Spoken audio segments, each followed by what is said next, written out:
Hello and welcome to Politics at Jack and Sam's Daily, the podcast that's here every weekday morning, apart from Friday, to put together the rapid and significant developments at home and abroad.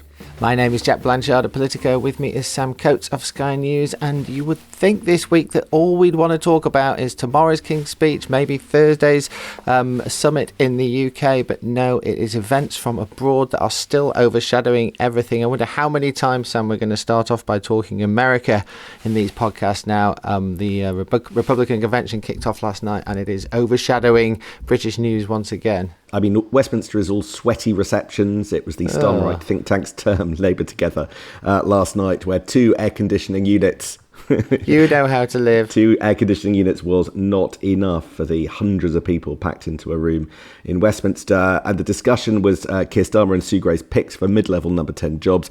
That just feels quite small this morning because, as you say, for the second morning in a row, it's the US setting the agenda. Jack, do you want to outline what we're going to talk about? Yeah, well, we've had these extraordinary scenes coming out overnight from America of Donald Trump at his convention in Milwaukee, arms aloft, bandage on his ear. At the same time, Joe Biden giving this interview from the White House where he's, struggling to explain why he's still coherent. Gives you a sense of where that campaign at. But the most significant news coming out of America last night was Trump's pick for Vice President J.D. Vance, an isolationist with big implications for what it tells us about where Trump presidency 2.0 might be headed. So we're going to be talking about that this morning, but also on perfect timing as Britain announces its own strategic defence review, what the repercussions of a Trump presidency will be for our own defences here and on the continent and in Ukraine and all the rest. So that is the big two things that are sort of happening today. But at the same time, Labour's trying to get on with its domestic agenda. We've got the King's Speech tomorrow, Wednesday. We've got an announcement on devolution today. Angela Rayner is unleashed upon us to talk about that. And of course, we'll squeeze in some Tory action at the end as well. Liz Truss goes stateside to talk to the Republican convention, and we're getting the Tory leadership timetable this week as well. So loads of different things going on. But let's start with defence. Sam, you are very interested in J.D. Vance as Donald Trump's pick for vice president. He, of course, was originally famous as an author. Then he became a senator. Then first he didn't like Trump, and now he does. And now he's on course to be one of the most important people in the world if this US election goes the way it appears to be headed. We're dealing with the most important person that many of you won't have heard of this morning, 39-year-old Ohio-born J.D. Vance, who is a one-time Marine Corps figure who served in the Marine Corps. He went to Yale Law School. He was a venture capitalist. But what is key is his ideological journey. As you say, once and never Trumper. That was back in 2016 when Trump first became president. Now he is one of the most hardline advocates of Trump and Trumpism. I mean, he's kind of more Trump than Trump.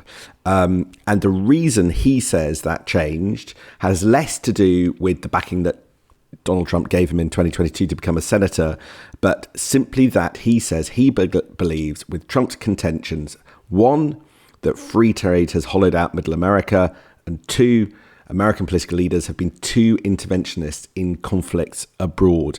And those two things, Jack, have huge repercussions for us, for Europe, and for Ukraine. One little anecdote actually coming out of Politico this morning. Back in February, J.D. Vance was interviewed by your colleagues, and he said, "We simply don't have the manufacturing capacity to support a ground war in Eastern Europe indefinitely, and I think it's incumbent on leaders to articulate this for their populations. How long is this expected to go on? How much is it expected to cost? And importantly, how are we supposed to produce the weapons necessary to support the Ukrainians?" Such a big handbrake turn after all the work that Britain and others have been trying to do on Donald Trump himself. Now we have somebody who looks like he is in the probable next president's ear, looking to guide him in a very different directions to what the UK, European allies want to see. Yeah, we've got a quote from him in Playbook this morning where he said to Steve Bannon, "I got to be honest with you, I don't really care what happens to Ukraine one way or another." That is the mentality of the guy that has now been picked for vice president. And it's not like Donald Trump wasn't this way minded anyway. It's not like JD Vance is going to have a problem trying to convince Donald Trump to think in this way. It's just indicative of the way the Trump campaign appears to be headed. It's already being described as a disaster by one EU official that we've spoken to this morning, and I'm sure there'll be many more thinking the same. The world is going to change in huge ways if Donald Trump wins this election, and win this election. It appears he's going to do. Just the difference in the imagery last night was so striking. Trump just surrounded by these huge masses of supporters, also energized by what's happened over the last few days, all fists aloft and shouting fight and all the rest of it, and then Biden sort of creaking around in his office trying to explain to interviewers that yes, he can still string a sentence together. Nobody could have dreamed that these two campaigns would go in these different directions a few months ago, but it all seems to be headed in the same way. What does it mean for the UK? Well, wonderfully, David Lammy, our new Foreign Secretary, is sort of friends with JD Vance, or at least he likes to present himself as one. He talks about him quite a lot in interviews. He raves about his book, Hillbilly Elegy, which was, got rave reviews indeed when it came out a few years ago, about working class life in America. He sort of describes himself as a Vance fan. He talks about how they've met lots of times. But on the other side, what does JD Vance think of a Labour government? Listen to this. Again, I'm taking this from Playbook this morning, Sam. July 10th speech to the National Conservatism Conference. JD Vance was talking about which is the first truly Islamist country that will get a nuclear weapon. And he talks about Iran and Pakistan. And then he says, we decided actually it's the UK since Labour took over. Wow. Wow. This is someone who sees things here in quite a different way to the way that the Labour government would hope that a future potential vice president of the US will be talking about the UK. And it just gives us a first indication of how difficult life is going to be for Keir Starmer and his government if they have to navigate a Donald Trump presidency for the next 4 years. So how is Keir Starmer going to deal with this? Well, serendipitously, there's quite a big announcement on this front this morning. The Starmer government are launching their defence review, which they've been talking about for months. This should put Keir Starmer's government on a path with a timetable to 2.5% of GDP spent on the military. It's a big moment, but the names of the three people, or particularly two of the three people who are leading it, are key. So there is a stalwart of NATO, which is going to come under enormous pressure. That's former NATO Secretary General and former UK Defence Secretary Lord Robertson, who was a figure in the first Blair government, who will be back leading this review alongside, and I think this is absolutely key, Fiona Hill. That's Dr. Fiona Hill, the foreign policy expert, not the Theresa May advisor. But she, of course, was a Donald Trump presidential advisor. Back in 2017, she left the Brookings Institute for a bit and was appointed by Donald Trump as the Deputy Assistant to the President and Senior Director of European and Russian Affairs as part of his National Security Council. Now, the two eventually fell out, and she has spoken of how hard it was to maintain US-Russia policy under President Trump when she couldn't know, and she didn't know what were the contents of conversations with Vladimir Putin.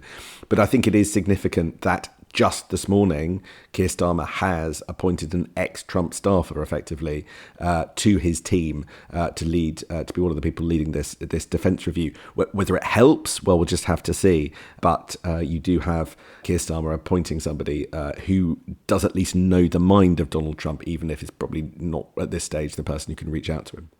Yeah, and another indication that Starmer's pretty clear about where the American election is headed, which I think we also got on Sunday when he decided to call Donald Trump direct and have a 10-minute conversation with him, reaching out to him after the attempt on his life. The other interesting thing about this defence review is that they're announcing it today with, lots of bells and whistles. It's not going to report back until, they say, the first half of next year. So that could be as late as, the end of June 2025. That is a long way away for Britain to be announcing its path to this goal of 2.5% of GDP. This thing is going to take a long time.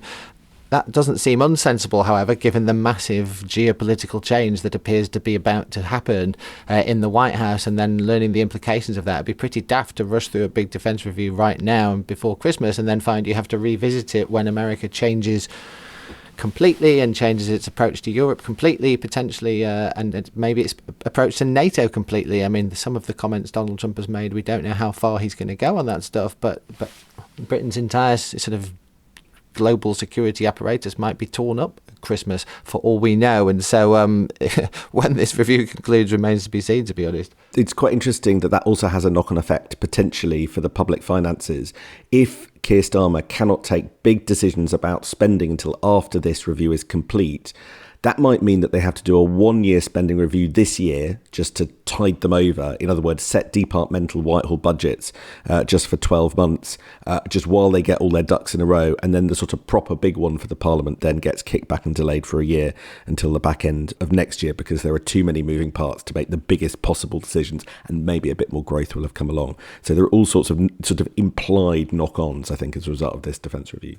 Brief mention as well for the return of George Robertson, well-known figure in sort of new Labour circles. As you say, he was a cabinet minister under Blair, and then he ended up as NATO Secretary General.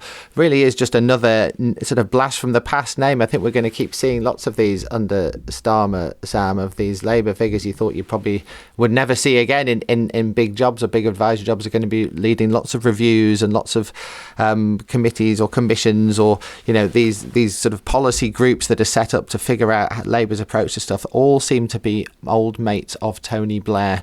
It is striking to me, and as I say, I wouldn't be surprised if we see more of them in the days ahead. Should we talk about some of Labour's other domestic stuff? Because Labour has another big announcement today, or at least they're trying to big it up as a big announcement, which is on devolution. Angela Rayner is out on broadcast rounds this morning, and you may have already heard her on your radio by the time you're listening to this. She's written to local council leaders to try and push the message that Labour is planning a devolution revolution, as they're keen to call it. There's going to be some sort of bill in the King's Speech tomorrow, Wednesday, about giving more power to local areas, and Labour really is trying to make a big deal of this in a way that I don't think it ever really did before. It was when it was in power last time, it talked obviously a lot about devolution to nations, but regional devolution was not a big part of the sort of Brown Blair agenda, but they seem to have really got on board with this Osborne idea, really, and are pushing it as one of the ways they say they can create growth in the country without spending very much money, which is of course what this Labour government is meant to be all about. TBC whether any of it actually works, but it's kicking off today with a sort of shout out to all local areas to come forward with plans for what powers they want and what they need. And they talk about devolution deserts, Sam, which are these areas of the country which don't have any local powers compared to somewhere like, say, Greater Manchester, which actually has quite a lot, as we've talked about on this podcast before. Whether any of this makes a difference to the bottom line, which is Keir Starmer's promise to kickstart growth, remains to be seen. But it'll at least keep the all those new local councillors, Labour councillors and Labour mayors happy for a bit. What's interesting about this is it seems to be, reading the news release overnight, it seems to be devolution without mayors. Until now, the Osborne model was to hand more powers to areas that have elected mayors who could exercise those powers, often kind of over the top of several different local authorities. But it doesn't look, from what I can see, that having a local mayor is a precondition of getting these additional powers. So presumably the powers would be exercised simply by local authorities working together without one figure specifically pushing things through or having a mandate, which is an interesting twist on where it is. But Labour clearly trying to play nicely with regional figures. It's quite notable. Back in, I think it was February, the Labour Party were pushing hard for an investigation by the National Audit Office into Ben Houchen, the Tees Valley mayor, who was re-elected in May for the third time as the Conservative representative there, just as a mark of how play nicely they seem to want to go. I've just spotted, it was a couple of days ago, but Rachel Reeves actually said that she wasn't renewing that call for an NAO inquiry into Ben Houchen now that she was Chancellor, because she didn't want to be sidetracked by another inquiry. So you can just see the outline of a little deal that keeps everybody sweet there, if that's what it is. But number 10 wanting to stay on the side of local leaders, prioritising growth over even things that they were pushing for in February this year. We can talk more about the King's Speech tomorrow, Sam, which is obviously the day it's actually happening. But it's rather striking to me that the sort of rather vague promise of devolution is sort of the main story the day before. There's also the BBC have got a line that there'll be a new law proposing to make drink spiking a specific criminal offence, which is sort of fine and I'm sure a necessary thing that needs to happen. But these are not massive, huge moves by an incoming government in a hurry that with a 170-seat majority. You might have expected Labour coming in after 14 years out of office and a majority like this to be making enormous seismic changes to the country. And a lot of what we're seeing feels a little bit like tinkering at the edges to me. And I think that's quite interesting, maybe not surprising given the election campaign that they ran. But, they're certainly not coming out with huge bazookas they hadn't told us about, are they? But also, if today is devolution day, tomorrow is centralising power day, because what are they doing? With the planning system, they are telling local authorities what to do. With the education system, they are taking back control a bit more of the school system when it comes to oversight of schools that are in academy trusts and things like that. So there is a sort of centralising instinct in the King's Speech that does slightly jar with today. But we'll see how all these things come out in the wash. A couple of minutes on the Tories. We now know that we're going to know on Thursday, finally, the timetable for the Tory leadership election. I'm told that it's not absolutely nailed down, but the desire that's going to be put before the party board and the 1922 committee is to have somebody in place for the presumed October budget. So that's a sort of... it's the Goldilocks option, effectively. It's not too short a campaign for some, it's not a too long campaign for others. But the question is, does it actually end up not satisfying anybody? The sort of uncertainty of what's going to come out in the wash is quite what happens at Tory party conference. Is that a moment for the big hustings where basically potential Tory leaders are asked to show their wares and show their skills, and then Tory members get a couple of weeks then to sort of cast their ballots after that, or is Tory conference the moment where a name is actually announced and the Tory leader gets a couple of weeks to bed in before that budget? So a little bit of uncertainty, but we should finally know on Thursday, and we could have a situation where nobody is desperately pleased. But all the oxygen will be sucked by our favourite former leader of the Tory party and our favourite former Prime Minister, Liz Truss, because she was back, Jack. She is back just when you thought it was safe to come back into British politics. Liz Truss ousted as an MP only a couple of weeks ago. Well, what that means is that she doesn't have to hang around in Parliament for the King's Speech. So she's dashed off to the Republican convention in Milwaukee. She is, of course, now a official Donald Trump supporter and probably trying to make her name in Republican circles in America. And yeah, she's over there. She was speaking on Sky News, in fact, I think late last night. And she's beaten Nigel Farage to the punch. He was boasting about he was going to be there. He wanted to be on stage with Donald Trump, but unfortunately he is an MP, and so he has duties over here to perform. So he will be representing the good people of Clacton in Parliament tomorrow, while Liz Truss swans around the Republican convention chatting to all his old pals, and I reckon he's going to hate that. And of course, every time Liz Truss pops up, Labour are just delighted. That remains true. That was true before the election, and it is still true because it just allows them to remind people of all the things that went wrong for the UK in 2022. And I suspect Liz Truss is going to remain a key part of our political discourse over the next few years, just as the Tories were waving that there's no money left note for 13, 14 years after Labour left office. I think Labour are going to be waving whatever the Liz Truss equivalent is of Liam Byrne's note at us for many months and years to come. Liam Byrne, who was in fine form at the Labour Together reception last night. Look, Liz Truss, yes, in Milwaukee, unable to hide from the brilliant James Matthews, Sky News correspondent, who is able to find just about anybody. We've seen it so many times before. And he got Liz Truss to talk about President Trump. And what did she do? She talked about how the assassination attempt was reminiscent of what happened to Margaret Thatcher with the Brighton bombing in 1984 when the IRA attacked the hotel that she was standing in. No Liz Truss intervention complete without a reference to her heroine. So there she is on the world stage, repeating some of her favourite tricks. That's the coffee machine going off in the background, suggesting I need to get on with the day, Jack, and make my wife some coffee as an apology for waking her up again at 4:45 in the morning. There you go. The Coates family needs its breakfast, so we had better leave it there. Hope you all have a wonderful day. I am taking the day off work time because I'm going on a school picnic with 27 5-year-olds, so wish me luck. Good luck. It's going to be a hell of a moment. But I will still be back here tomorrow morning to talk about the King's Speech and whatever else is happening on Wednesday. So thanks all for listening. See you then.